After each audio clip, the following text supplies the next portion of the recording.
Hello and welcome to episode 120 of Glitch Report. My name is GnittWitt. Thank you so much for stopping by, saying hi, kicking it with me today on the stream of dreams, the show of shows, and everything in between. You can find everything that I do over at my Linktree, linktree.com/GnittWitt, GnittWitt. I am on Instagram Threads. I am on regular old Instagram. I'm trying to post more on Blue Sky, though. I only can handle so much of these Twitter alternatives. I am also on YouTube. This podcast is available on Apple Podcasts, Spotify, YouTube, iHeartRadio, wherever you get your podcasts. I am all over the place. Thank you so much for stopping by, saying hi. Joining me today on the show, we have a show for you today. Is it a great show? Is it a huge show? Is it a big show? We'll find out. It's probably not the big show because I want nothing to do with Paul White. That being said, we got a huge amount of news to get to. Good Old Games, the folks over at Good Old Games are working on a preservation program. We're going to talk about that in a moment. Is it just a marketing gimmick or is there more to it? We will find out. Got some news surrounding Horizon, that is Lego Horizon Adventures. Bethesda employees are in the news. Rockstar has given an update to the Grand Theft Auto trilogy. We're going to talk about that. Ubisoft is being sued, probably not for the right reasons, but we'll find out. Stellar Blade, Xbox news, and more. I've also been playing a variety of games. A lot of them are the same old that I've been playing for the last little bit, so I have been continuing to play Horizon Zero Dawn Remastered. I continue to play Black Ops 6.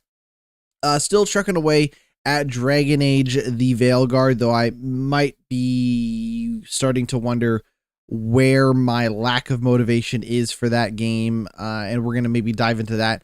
And then also Spyro the Reignited, Reforged, Reignited, Reflamed, Reheated. It's probably not reheated, though it'd be funny if someone put out a trilogy of remasters or remakes for a game and called it the Reheated Trilogy. But anyways, I have been playing Spyro Reignited, the trilogy. That's up now on Game Pass. Playing through the first game, we'll maybe talk about that. I don't know if I have like real hot takes about Spyro. Despite Spyro being a fire-breathing dragon, I don't necessarily have a lot of hot takes surrounding it. We're going to talk about that anyways.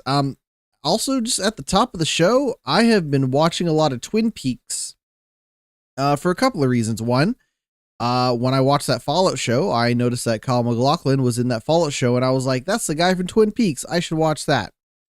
And then the other thing is I've been thinking a lot about Deadly Premonition, the video game Deadly Premonition, as well as Alan Wake and of course Silent Hill.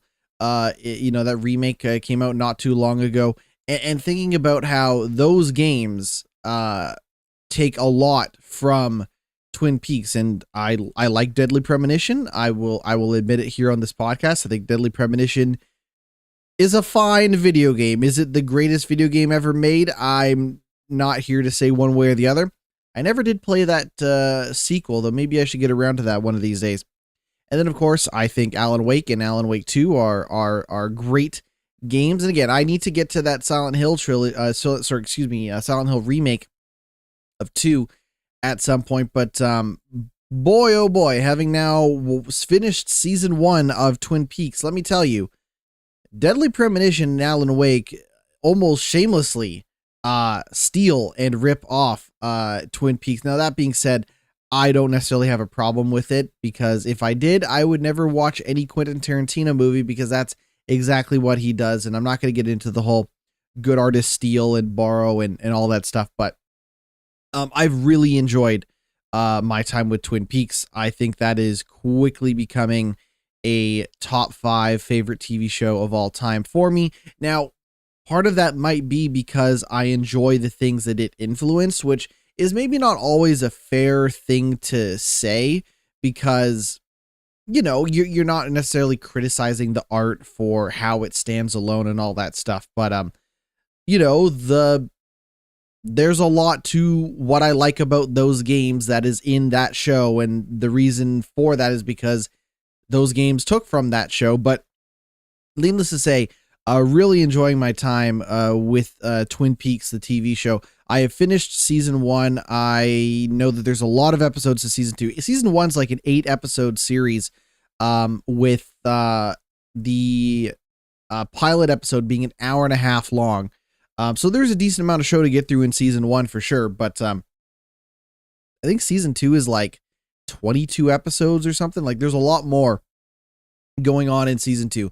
I've also heard that season 2 might have a little bit of filler in it and all that stuff, but I'm making my way through Twin Peaks. I know that after the season 2, I got to watch the movie Fire Walk with Me, and then I have to watch Twin Peaks: The Return, which is 25 years after the events of the original show. So, what does that have to do with video games? I like the video games that it went on to influence, and that's really all I'm going to say about Twin Peaks, other than I think that is a fire show, pun not intended with the whole Fire Walk with Me. Let's stop talking about TV shows and movies.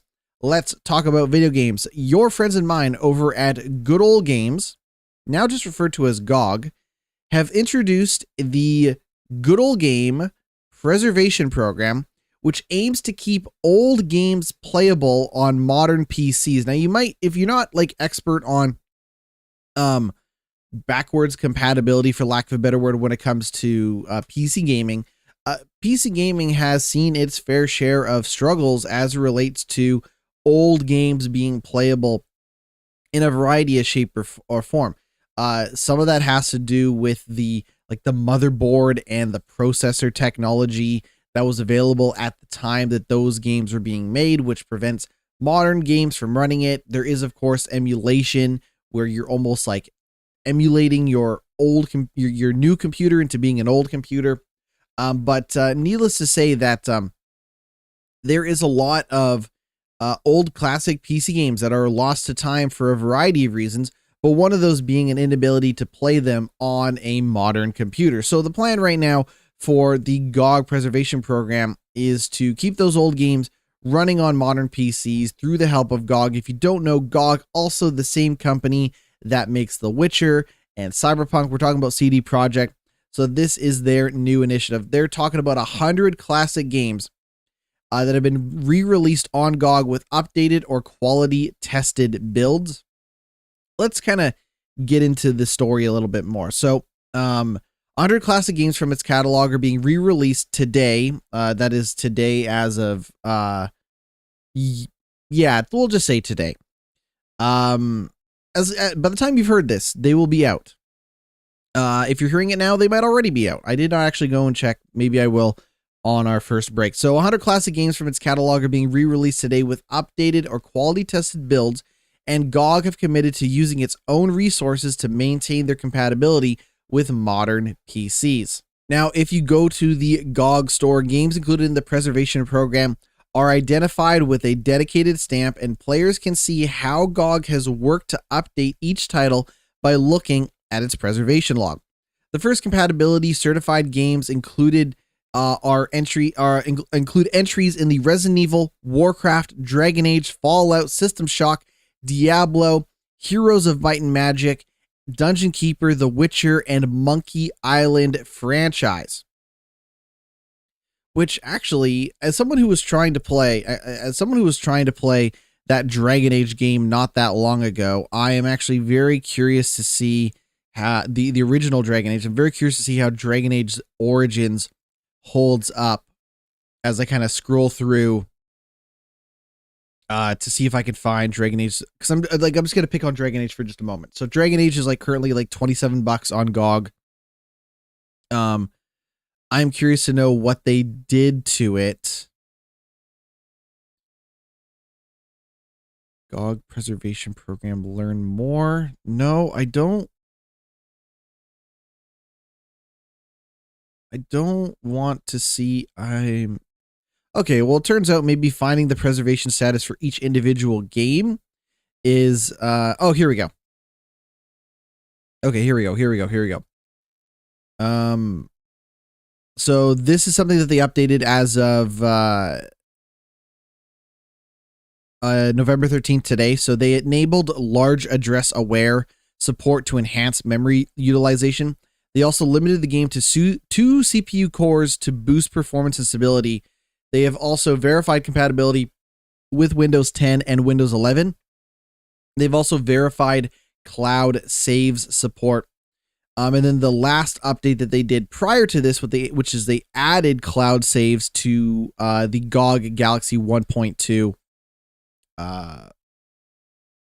version of the game. And as always, when you buy something from Good Old Games, it is DRM free. There's no online connection or anything required.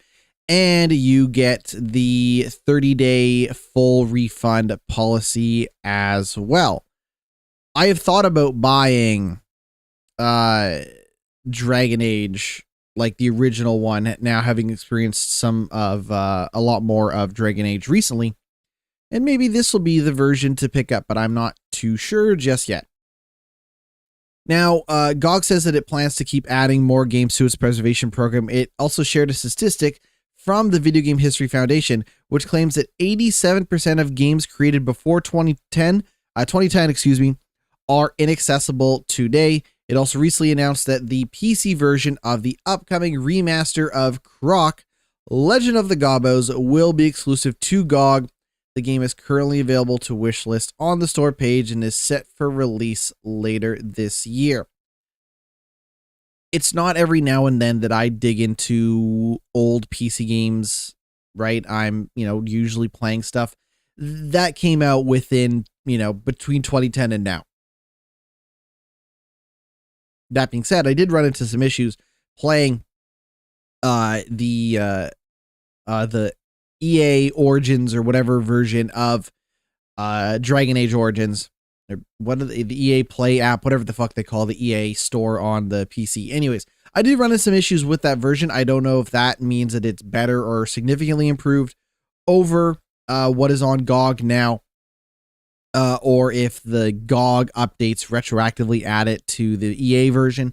I couldn't quite tell you, but I'm excited to hear this nonetheless. I think that's great to make those games available, especially in a scenario where, they may not get around to remastering, remaking, or re-releasing some of these old games. So if they can get just a little bit of work to them to make them compatible on modern machines in a world where they may not get the full remaster treatment, I think is fantastic. I think GOG does great work. Every time I see stuff from GOG, I am reminded that I should make GOG my storefront for more games going forward.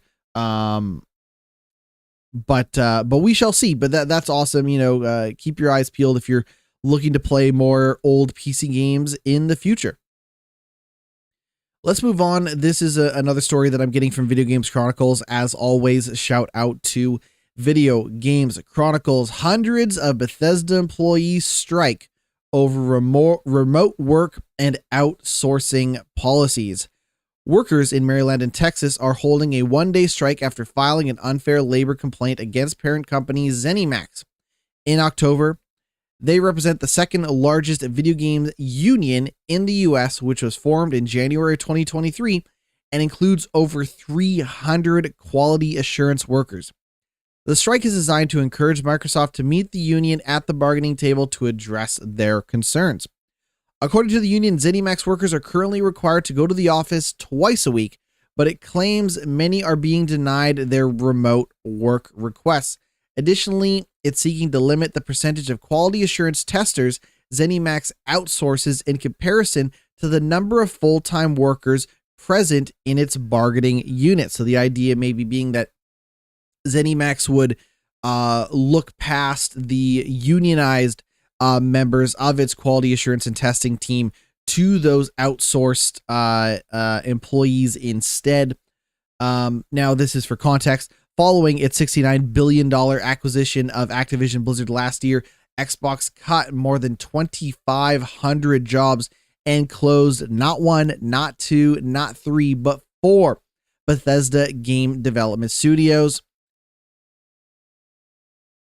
For context, Phil Spencer, CEO of Microsoft Gaming, Phil Spencer, told Bloomberg in an interview published today that the Xbox business has never been more healthy. That is despite them cutting 2,500 jobs. Now there's some other Phil Spencer news. I guess we'll just get to this now. Uncle Phil continues to be out there talking that shit. He says that Xbox is still open to more acquisitions, which why not? If you got money to burn, buy more studios, buy all the studios. But of course, he's going to just buy them and then shut them down or lay them off. That seems like Microsoft's goal right now, is to buy studios, shut them down, and lay off people. So I'm assuming that means that when you are shutting those studios down and laying off thousands of people, that can only mean that things are going good, things are booming, business is booming.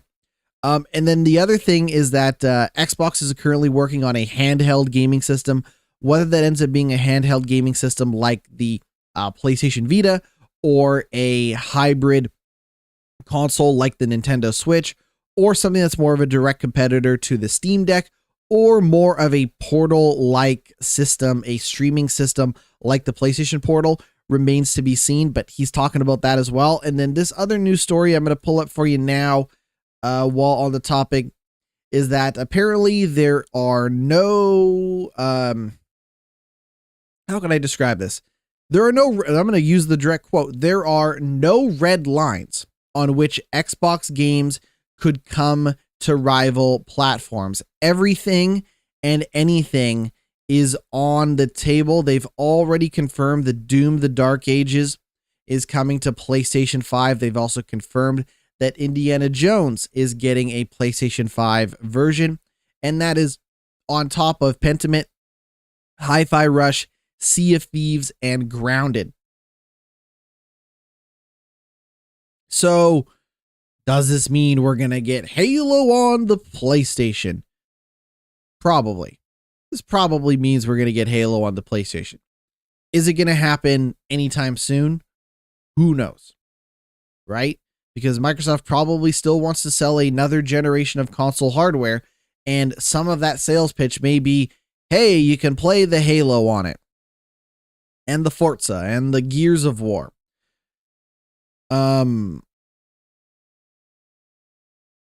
Now, there was a claim that Xbox is considering bringing a newly remastered version of Halo Combat Evolve to PlayStation. They're supposedly working on a remastered version of Halo Combat Evolve. I believe this is part of the rumors being a part of this idea that they are doing this to familiarize everybody on the team with the Unreal Engine being the engine that Microsoft is going to be using going forward for their Halo games.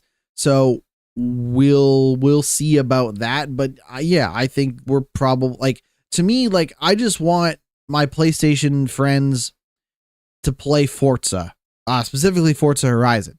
So if they can make that happen, I would be a happy man for everybody who gets a chance to play that. But interesting to note that Sea of Thieves was PS5's most downloaded game in May in both USA and Europe. So some of their games are popular and catching on with people who maybe haven't played an Xbox game before in a while or aren't familiar. It's not like these 4 games are big marquee franchises for Xbox. It's not like they put out the Gears of War on PlayStation. These are 4 new franchises for the company, all things considered. Of course, Hi-Fi Rush no longer a part of the Microsoft family of IPs, but still it remains to be seen where this all goes. But there is no cow too sacred for Xbox to sacrifice to the multi-platform gods, and we'll see how that goes for them. Lego Horizon Adventures is the first game to feature the recasted voice of Sylens. Sylens was originally played by Lance Reddick, who has passed away. And they have now revealed who that actor is going to be. If you remember, Lance Reddick passed away last March at the age of 60.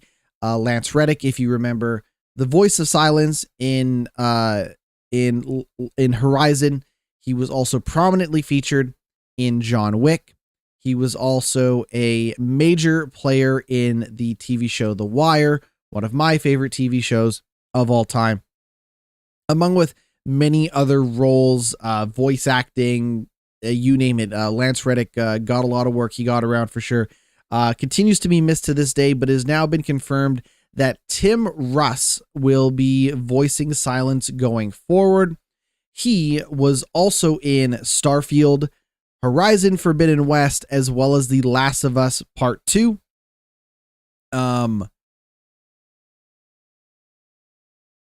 You could also find a Lance Reddick memorial in Horizon Forbidden West Burning Shores expansion. The DLC for that game, which I never finished, suggested that Sylens would have a major role in the next Horizon game. That remains to be seen how that goes. You may also remember that Lance Reddick also voiced Commander Zavala in Destiny. Commander Zavala has now been revoiced by oh god, what's his name? His name is escaping me for the moment. Keith David. Keith David is now the voice of Commander Zavala. I think that's a fantastic casting choice, despite the loss of Lance Reddick. But yes, the sound of Sylens will now come to you courtesy of Tim Russ. And I believe that Lego Horizon Adventure game is out now. That's out tomorrow, the 14th, November 14th, PS5, PC, and Nintendo Switch. Okay, so the Rockstar remaster of the Grand Theft Auto trilogy was a hot mess. Continued to be a hot mess for a very long time. But then all of a sudden, they put out this mobile version on like iPhone and Netflix and all of this stuff that had significant improvements over the console and PC version of that Grand Theft Auto trilogy. If you're wondering what I'm talking about, Grand Theft Auto 3, Vice City, and San Andreas were remastered, remade, whatever you want to call them. More of a remaster than a remake. For PS4, PS5, PC, and all of that stuff. And they had like it was buggy, it was fucked up, and one of the biggest problems with those games is that graphically it kind of looked like shit. And then all of a sudden the mobile versions came out and they looked significantly better. They improved lighting and all of this stuff, and people were like, wait a minute, what the hell is going on, right? That original release was in 2021. Last year they put out the mobile versions. And now this classic lighting mode, this graphical update, is now coming to consoles and to PC. Seems weird to do it a year after the release, but better late than never. So here's what you need to know. Patch notes, simply note that a classic lighting mode previously added to the mobile versions last year have been added to consoles. By itself, this appears to have improved the trilogy's visuals significantly, but fans have noted that there are more changes than Rockstar has mentioned. On Twitter, user Besk has extensively detailed improvements they've discovered so far in the trilogy, most notably new fire, rain, fog, and glass breaking effects, new and fixed animations, extra bloom, lighting effects, and more. Players can also now run while aiming certain weapons, pause cutscenes, see date and time information on game saves, view their correct position on the world map, and more. Which is crazy. Like it's all crazy. I can't even describe how weird that is to have all of these updates.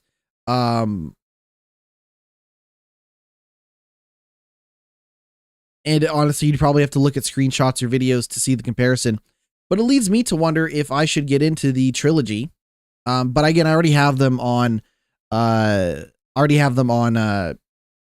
Netflix, so I guess I don't need to go buy them. But yeah, maybe I should go play those games again if I have time.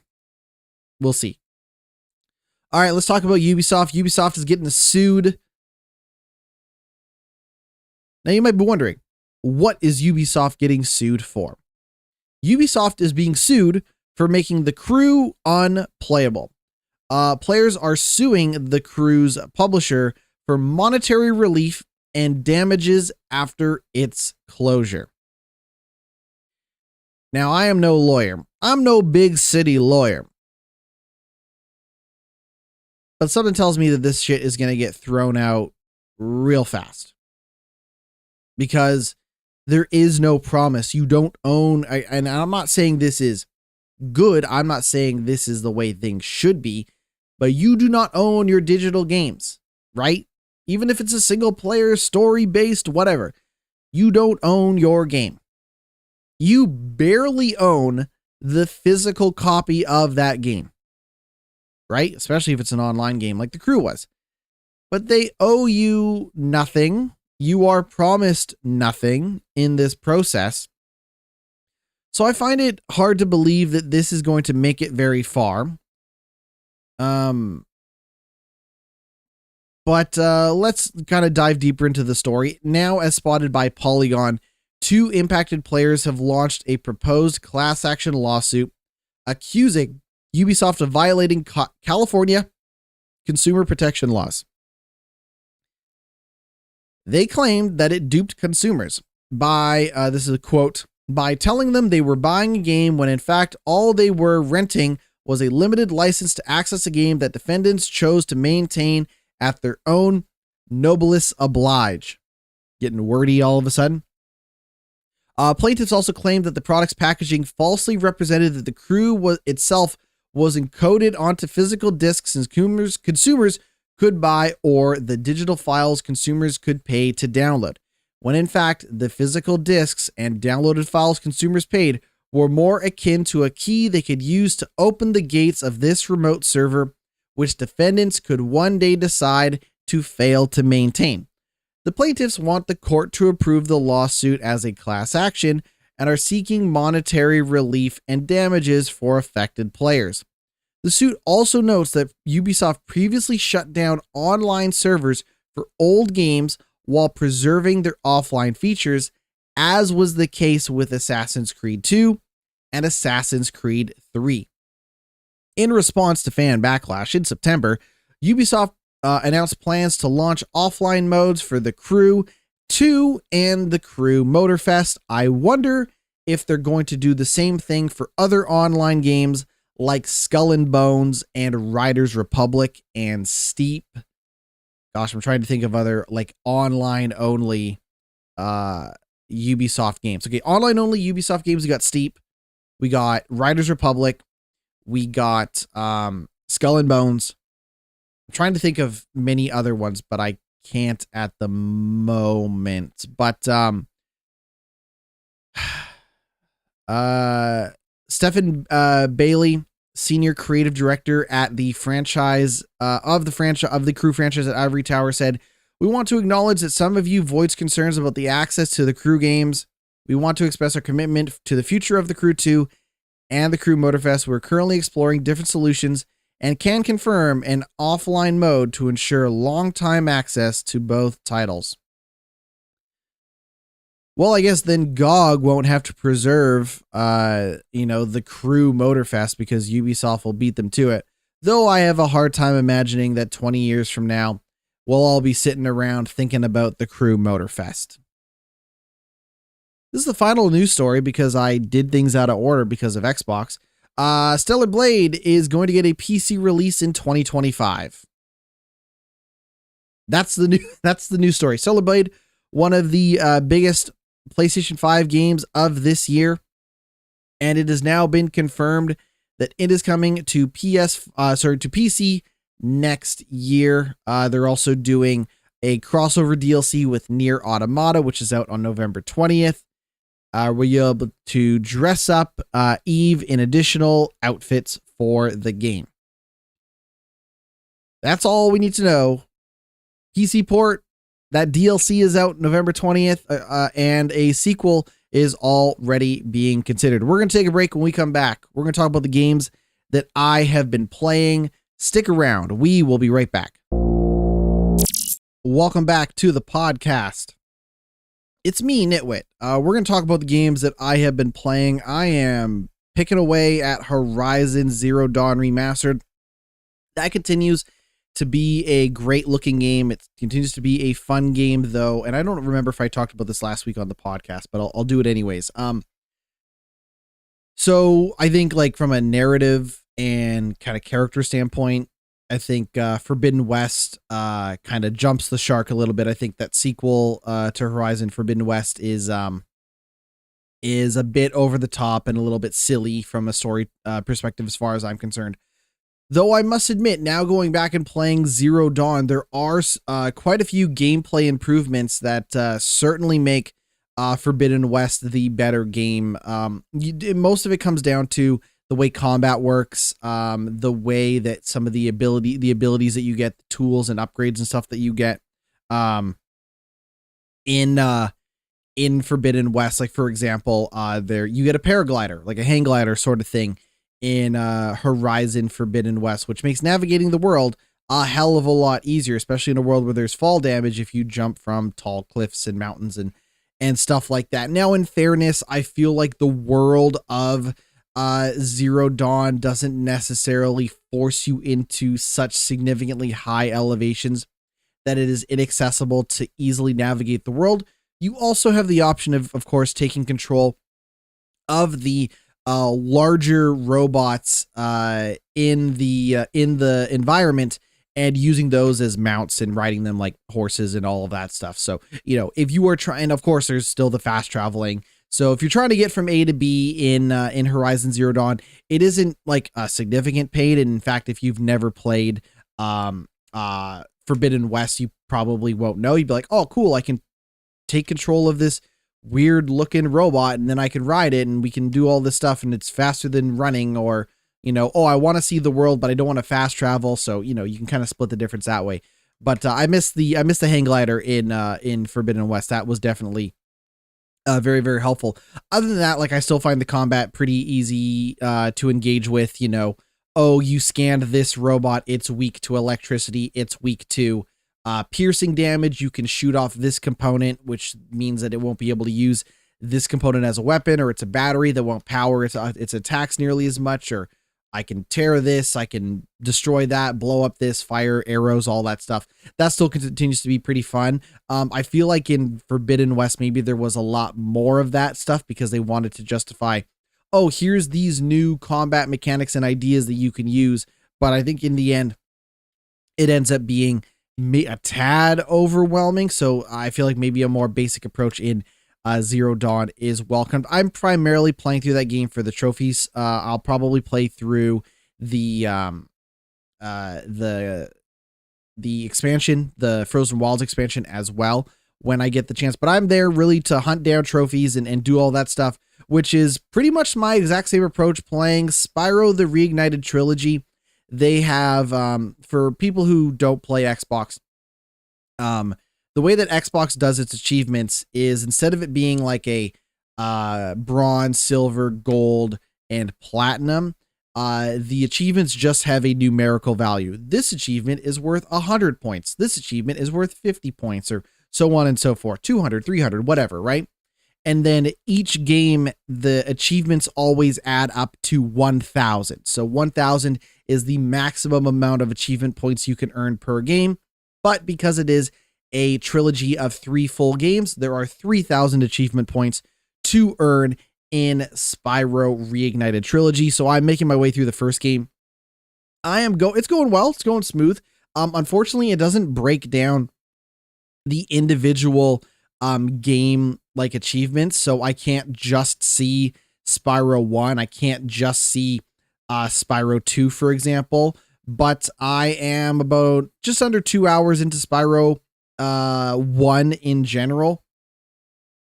And I have about 9 achievements. There's 105 achievements total across the trilogy. I have 9 with a gamer score of about 210. So I'm making my way in the world today when it comes to Spyro. It seems like each level has a different achievement. Oh, like defeat all the tin soldiers in haunted towers, or never land on the ground during icy flight, and that will get you 40 achievement points or whatever. So, you know, there's a lot to sink your teeth into, but also if you've played a lot of Spyro like I have over the years and you're really just kind of gunning through it, it is not long. Like I'm probably middle of the way into Spyro, maybe a third of the way through Spyro 1, and I'm about 2 hours in. So, you know, these games might be a little bit shorter once you have played a lot of them over the years like I have, or I primarily just gunning through it and trying to play it as fast as possible to get those achievements. But still a great game. I prefer Spyro over Crash Bandicoot. That is my bag, baby. So Spyro, he's a cool little purple dragon guy, and those games are really fun to play. I've been really enjoying that. Speaking of really enjoying, I continue to enjoy my time with Black Ops. I've not spent a ton of time with the multiplayer, but every day, almost every day, I will play through a little bit of the zombies mode. The way that the kind of zombies and multiplayer mode encourages you to play it all the time is there are often 3 challenges for you to complete every day in the multiplayer mode, and then another set of challenges to do in the zombies mode. So it might be something like, oh, in the zombies mode, unlock 10 doors, or kill 100 zombies using the electricity damage booster, or something like that, right? Collect certain amount of scrap, do critical kills, whatever. So each challenge will give you like an additional like 1,000 experience points to level up your profile in the whole Call of Duty Black Ops game. And then if you complete all 3 challenges, you'll get an additional XP bonus for doing that. So it's kind of like this fun incentive of like, hey, at least drop in for a few games here and there. Get your, even if you aren't really focused on the challenges, you might still get 1 or 2 for just playing as you normally have. So that's been fun. I've been doing that as well every now and then. Continuing to play a lot of Skate 3 on the Xbox Game Pass Ultimate tier. So I'm streaming that game over on my PC. That is still one of my favorite games of all time. I'm really, really enjoying Skate 3. Word on the street is that there is play testing available for the new Skate game being made by EA. I can't talk about whether I have access to that or not. I can't talk about if I played it or not. I can't talk about anything, but word on the street is that playtesting for that game is available. And that is available on PlayStation, Xbox, and PC. And then I kind of went back and played some more Dragon Age: The Veilguard recently. And like I said, I enjoy the combat in that game. I think the more action game-like approach is fine. It's a great looking game. I think some of the characters are really fun. But I'm kind of struggling with the main narrative. The main plot of that game just isn't quite doing it for me. I'm almost wondering if it's really because of a lack of familiarity with the main story of Dragon Age: The Inquisition, which is the previous Dragon Age game. Though, like I probably said in the past, like they do a pretty good job of trying to recap everything that happened in the past Dragon Age Inquisition game anyways, for the Veilguard. I'm stealing this analogy from the Jeff Gerstmann show. If you want to go check out the Jeff Gerstmann podcast, be my guest. The man does good work. And I'm going to steal this analogy from him. He kind of compared Dragon Age: The Veilguard to like the way the WWE is constantly reminding you of things that have happened before. Whether it be, characters reminding you, or quests that are kind of follow-ups to things that you've already done, or the ability to look up the history of the game in the codex, and all of this stuff that does a pretty good job of trying to remind you of what happened in case you forgot.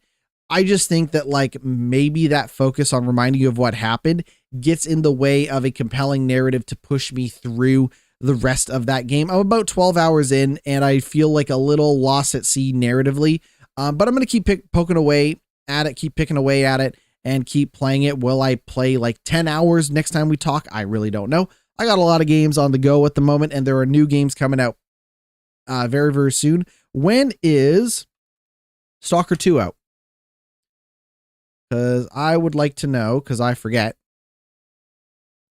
Stalker 2 is going to be out next week, this time next week. By the time I am recording this here podcast, The Stalker 2 game will be out. I will be playing it, so this will probably be like a 2 weeks from now sort of scenario, where I'll have more to say on Stalker 2. But yeah, I probably shouldn't be juggling 4 games at a time, not counting Skate 3 if I'm being real honest. I might have to start dropping some games so I can focus on a big game like Stalker 2, for example, a big open world game like Stalker 2. So it might be a scenario where we drop something like Horizon for the time being, because I've already replayed that game and Spyro is pretty short, even if you factor in the other 3 games as it is. And then also, speaking of dropping games, I have to get back to Final Fantasy 16 at some point. Like, I was making my way through that game. I was cooking and getting through it, and I found like that narrative was really starting to pick up, despite a couple of slow parts in the game. But when's the last time I played that? I'd have to look at Steam to tell you when the last time it was that I played Final Fantasy, because it has been a while now. I last played that game October 21st. So it has been a few weeks now since I played it. I would like to get back to it soon. I just can't tell you when. It is not a huge priority because it is not a 2024 game for me. So we shall see. This is probably going to end up being a little bit of a shorter podcast today. News was a little light, all things considered, and I've played a lot of games, but there are a lot of games that we've kind of already talked about. So let's just do one final thing.